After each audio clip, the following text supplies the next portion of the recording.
जय श्री राम दोस्तों, स्वागत है आपका शिव पुराण शरद संहिता तीसरे अध्याय में। नारद जी का भगवान विष्णु से उनका रूप मांगना।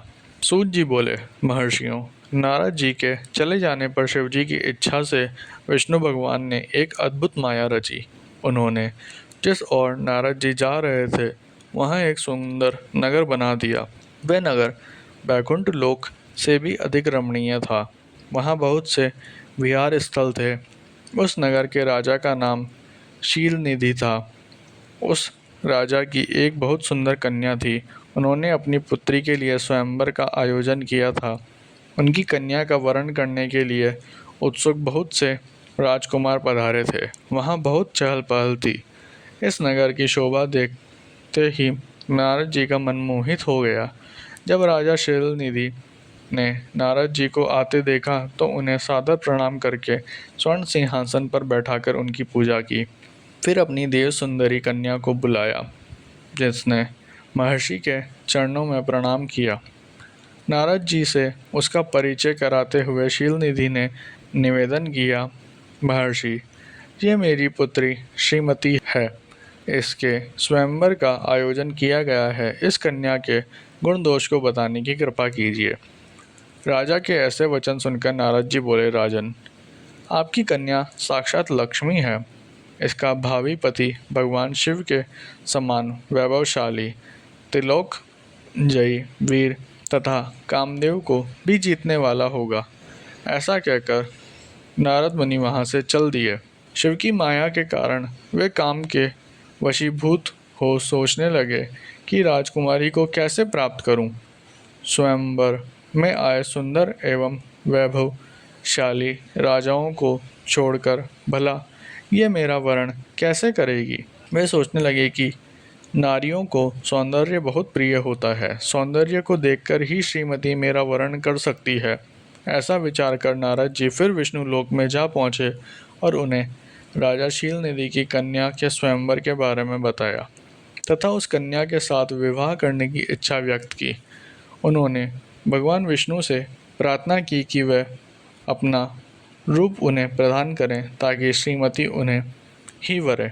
सूत जी कहते हैं, महर्षियों, नारद मुनि की ऐसी बात सुनकर मधुसूदन हंस पड़े और भगवान शंकर के प्रभाव का अनुभव करके उन्होंने इस प्रकार उत्तर दिया। भगवान विष्णु बोले, हे नारद, वहाँ आप अवश्य जाइए। मैं आपका हित उसी प्रकार करूँगा जिस प्रकार पीड़ित व्यक्ति का श्रेष्ठ वेद करता है, क्योंकि तुम मुझे विशेष प्रिय हो। ऐसा कहकर भगवान विष्णु ने नारद मुनि को वानर का मुख तथा शेष अंगों को अपना मनोहर रूप प्रदान कर दिया। तब नारद जी अत्यंत प्रसन्न होते हुए अपने को परम सुंदर समझकर शीघ्र ही स्वयंवर में आ गए और उस राज्य सभा में जा बैठे।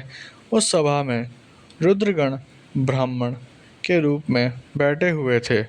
नारद जी का वानर रूप केवल कन्या और रुद्रगणों को ही दिखाई दे रहा था। बाकी सबको नारद जी का वास्तविक रूप ही दिखाई दे रहा था।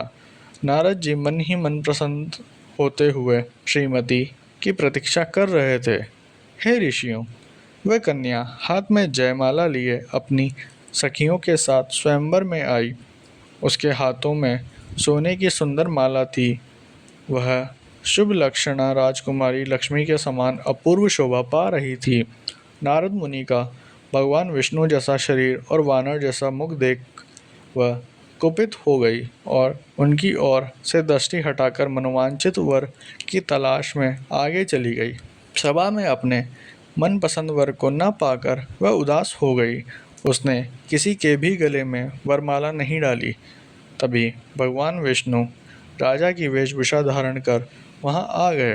विष्णु जी को देखते ही उस परम सुंदरी ने उनके गले में वरमाला डाल दी। विष्णु जी राजकुमारी को साथ लेकर तुरंत अपने लोक को चले गए। ये देखकर नारद जी विचलित हो गए।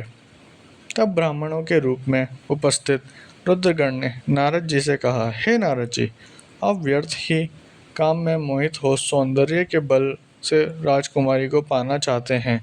पहले जरा अपना वानर के सामान मुख तो देख लीजिए। सूत जी बोले, ये वचन सुनकर नारद जी को बड़ा आश्चर्य हुआ। उन्होंने दर्पण में अपना मुख देखा। वानर के समान मुख को देखकर वे अत्यंत क्रोधित हो उठे तथा दोनों रुद्रगणों को शाप देते हुए बोले, तुमने एक ब्राह्मण का मजाक उड़ाया है, अतः तुम ब्राह्मण कुल में पैदा होकर भी राक्षस बन जाओगे। ये सुनकर वे शिवगण कुछ नहीं बोले, बल्कि इसे भगवान शिव की इच्छा मानते हुए उदासीन भाव से अपने स्नान को चले गए और भगवान शिव की स्तुति करने लगे।